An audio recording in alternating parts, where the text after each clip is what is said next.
I'm CK. Tonight we've got another kit from Gikfun. This one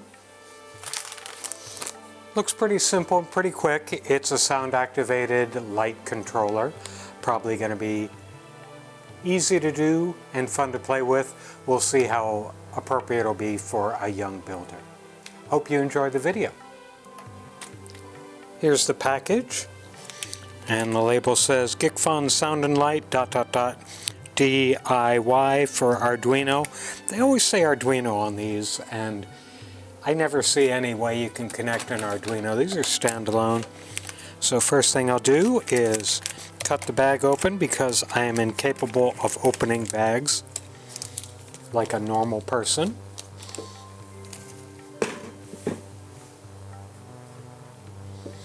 Get a parts tray. And first, Gikfun instructions, which are usually pretty good. Single sheet, but you don't need much more for this. And let's see. Okay, start on this side. First we do the resistors. Kind of ran all together. Always meter resistor values before soldering and so on. So, chips. Component list.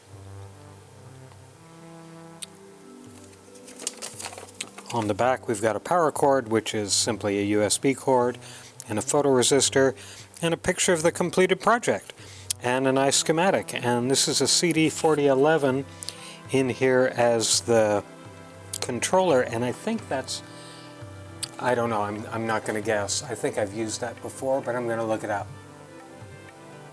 It's a set of NAND gates inside there, so I'm not sure how this,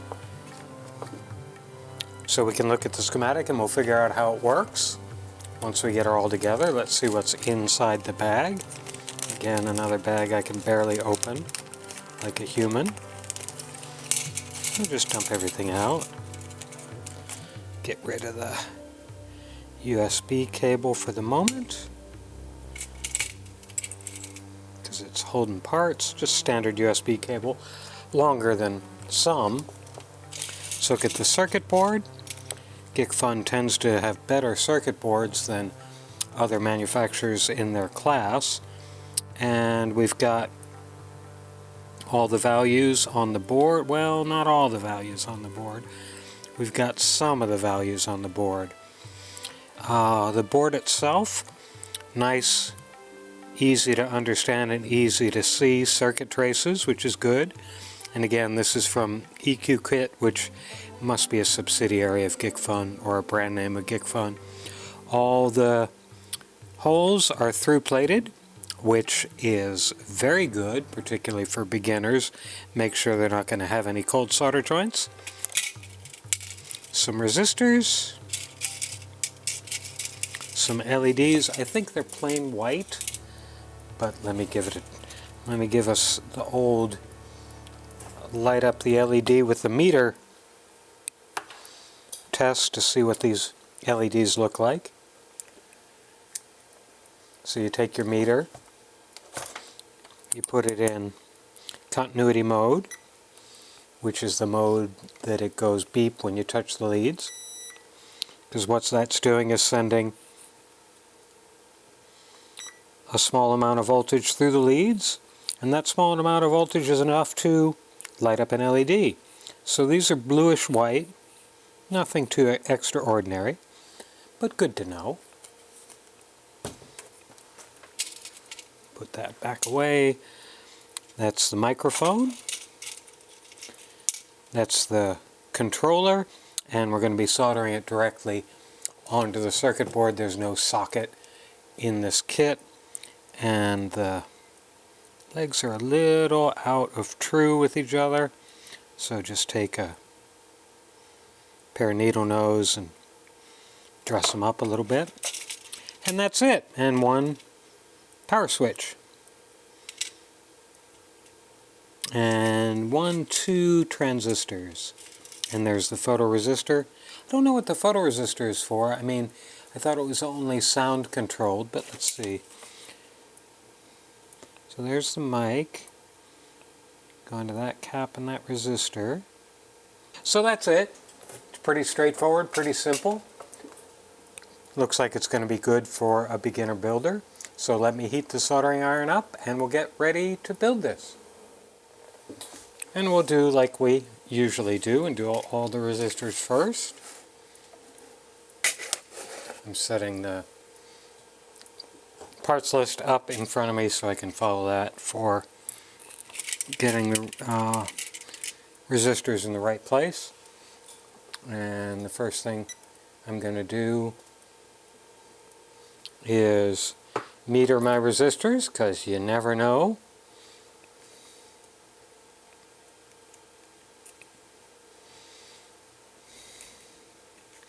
Particularly when you buy things as inexpensively as I do for these. These are 32K resistors, and those go 33K, and they go R6 and R7. So let's take a look and see how the board is laid out, because the first thing you want to know is how much you have to bend the leads on your resistors.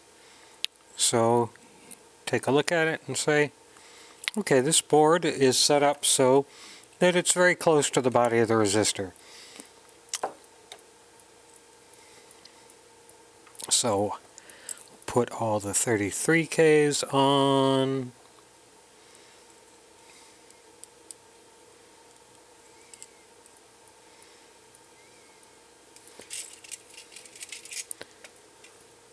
And there's not much to talk about with resistors, so it's resistor time.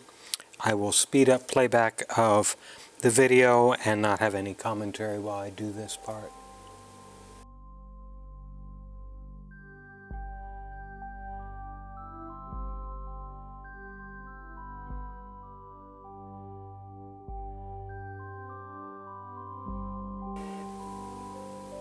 That's all the resistor, quick and easy. I'm going to put the diode on next because it's another flat to the board component. It's a 4148 glass with black stripe on one end, which matches the line here.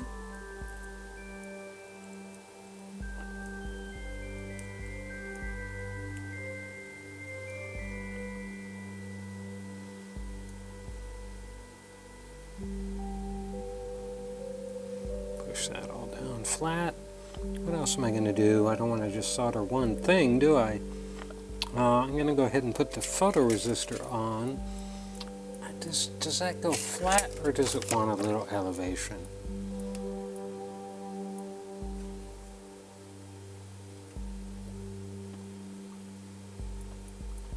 Well, I don't see the photoresistor in... Oh, there it is. Okay. I was confused. Photoresistor goes to PR1. Did you see it? Yeah, it's got the little squiggly symbol. Photoresistors are not polarized. They go in either way just fine. This is not sitting flat on the board, so I'm going to pull it a little bit with my needle nose. That's the photoresistor. I'll put these two disc caps on too.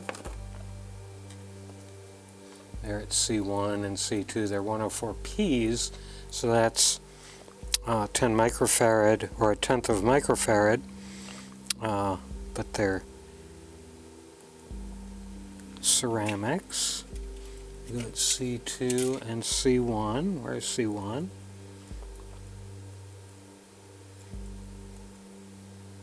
That's easy. I'm going to go ahead and put the electrolytics on also. Very clear indication for both the electrolytic caps and the diodes as to what direction they go on. So that's nice. So this is, there are two of these, or three of these. Yeah, three of these. And they go at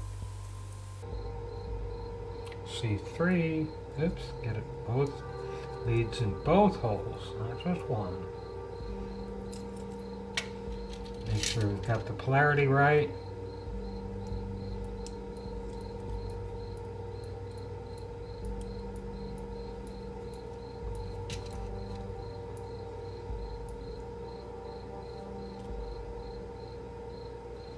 Now we've got enough on the board ready to solder to go ahead.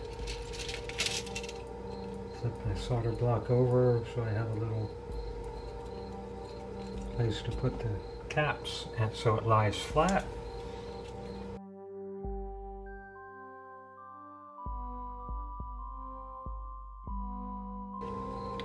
Next we'll put the chip on because it's in the middle of the board there and things are starting to build up. So notch goes the right way. This is a real TI part, which is good. The legs are a little splayed, so I'm going to press them against the side of my workbench to tilt them near vertical, maybe a little inward. Then we'll drop it on the board. Make sure all the pins are through. And I'm going to take a pair of locking tweezers, run it down the board and hold the chip in place like so. And do all these pins. That's the chip on the board. Didn't get too hot during the process. I'm going to put the switch on now. It's got a notch on one end. I want to make sure I get the notch right. Okay, got a notch on the bottom. You can barely see in there that goes to the little square on the circuit board. Now I can't do anything to hold that in there except rest it on my, what I do in a case like this is I just rest it on my finger on the back and then I solder one pin and take a look at the positioning. As you can see, it's a little tilted right now. So what we do, since I've only soldered one pin, is we just press down on it, reheat that solder, and it settles all down on the circuit board. Now I can do the rest of the pins. That's the switch. May as well do the microphone, and I don't know which pin is hot on the mic. Okay, so they're telling me that this pin is the positive pin on the mic.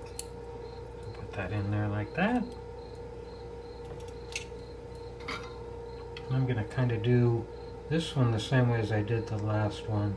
Kind of solder the pin and it's all up, so I'm glad I did that. Solder that one leg. Now it's all flush and flat to the board.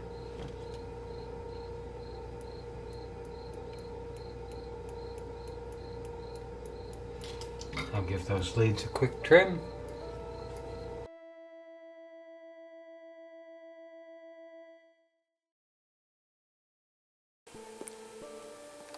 Next we'll put the chip on because it's in the middle of the board there and things are starting to build up.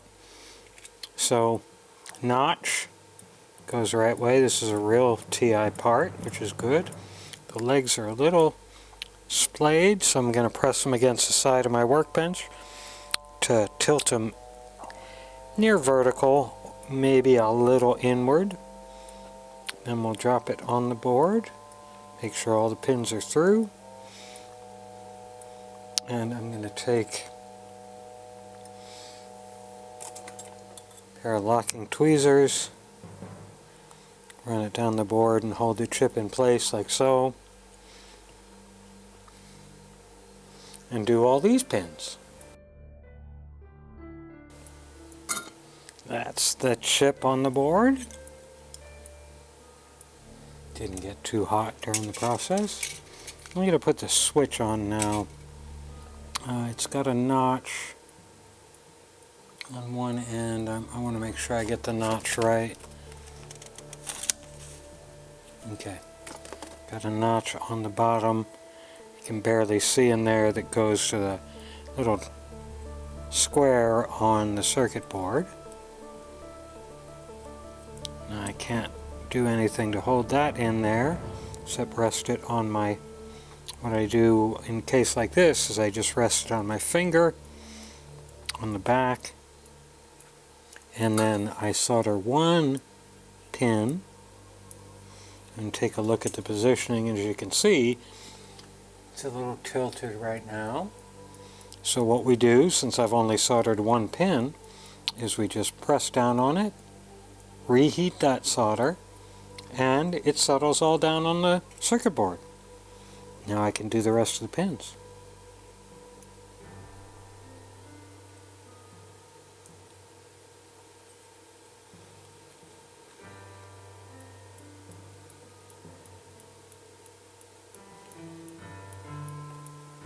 That's this switch. May as well do the microphone, and I don't know which pin is hot on the mic. Okay, so they are telling me that this pin is the positive pin on the mic. So put that in there like that. And I'm going to kind of do this one the same way as I did the last one. Going to solder the pin, and it's all up, so I'm glad I did that. Solder that one leg. Now it's all flush and flat to the board. Now we'll put our transistors on the board. I think they're both the same. Let's see. Yes, they're both the same. Now I do want to, I'm going to do this again because I'm getting really picky about this. Because this is for beginners, these kits. So the instruction sheet says triode. This is a transistor. This is a triode. It's 2022 when I'm recording this. I don't want to keep hearing transistors referred to as triodes. They do kind of the same thing, but not really. So I think it's a little misleading, or could be a little confusing to a young builder if they're reading transistors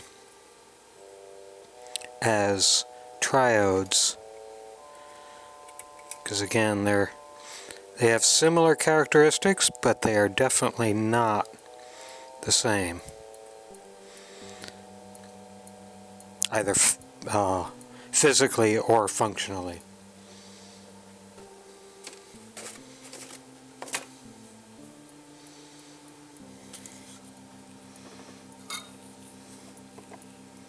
Middle leg, then the outer two legs. It's just a habit that helps not bridge transistor legs. Middle leg, outer leg, outer leg. Okay, I'm not going to trim those leads right yet, because what we have next is all the diodes, and I'll put them on. Again, they're well marked as to the long lead being the positive lead and going into the square plus labeled lead on the board. So we've got, what, 1, 2, 3, 4, 5, 6, 7, 8 of them. So I'll do these again without commentary and with fast playback.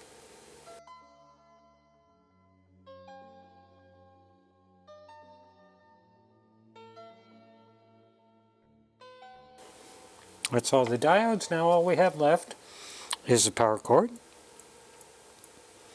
And it goes in here, and you can probably, I guess I'll do what I think they want me to do, which is kind of loop it through. Yeah, I'll go ahead and loop it through. So we go through a little hole in the circuit board, and then into the connection hole, and I'm going to do it with tweezers, because if I try and use my big clumsy fingers,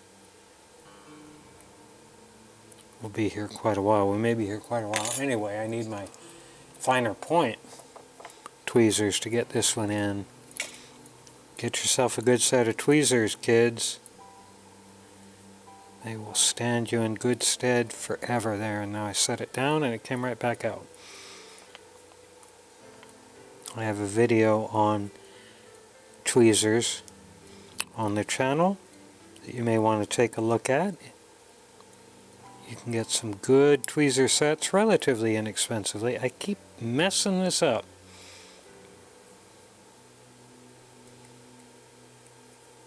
I keep pulling it out. Now I'm gonna do is, so I don't do that again, is I'm gonna put these locking tweezers right here on the end of the wire, because then it won't pull around. Well, it did, but I'll be able to get enough connection here. It's very low amperage, of course.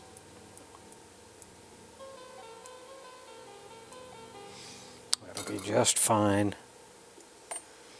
Now we'll do the positive side same way. Hopefully slightly less spastically, but you never know.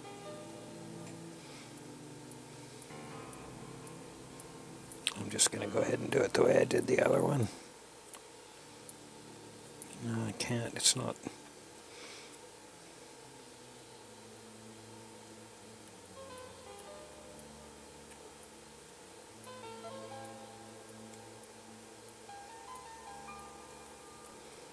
I'm just going to go through from the back of the board. Heck with it. I don't care about well, no, I won't.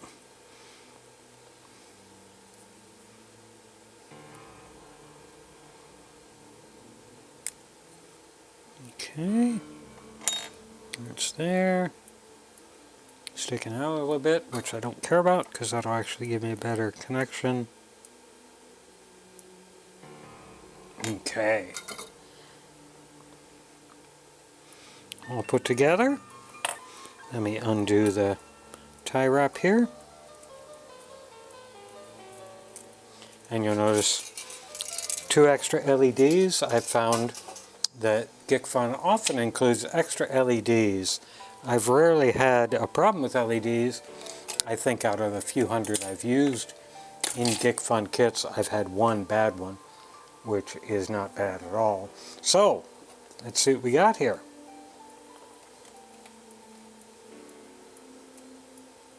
Stretch the power cable out, turn my lights off. Plugging in USB power. And you saw it flicker.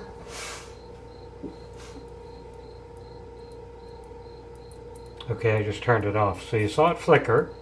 Now I'm going to turn it back on. 1, 2, 3, 1, 2. So that works very well. And my water heater just turned on. So I'm going to pause this test. Okay, the water heater's back off. So now we can see it do that thing. I'm going to get my phone out and play some music. And I'm going to play my own music so I don't get any copyright issues.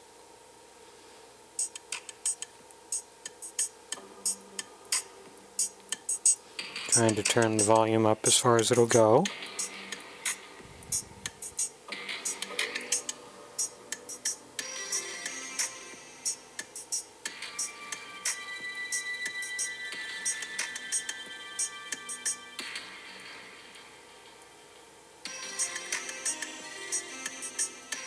So the lights are dancing to the music, which we'd expect. Now I'm going to turn the my shop lamp back on here, my workbench lamp back on.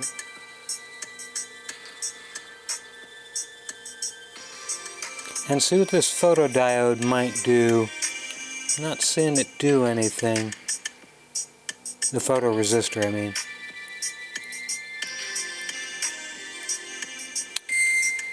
I don't know what it's doing, and again, I'm not sure what it's supposed to... Oh, there's a mode Is this a mode switch?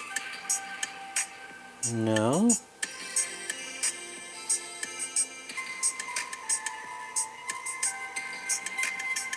Again, I'm not sure what this photodiode is doing.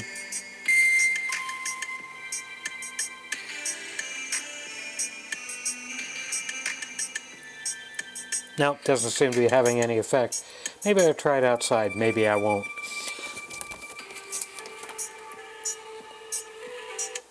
But that's what it is. Just a fun little kit that you can use to make the lights flash, which is always good. Flashy LEDs is always good. Very simple. Nothing too complicated. No real hard soldering at all. So I can recommend this for youngster, 10, 11 years old. They'll probably have fun with this. Hope you enjoyed the video.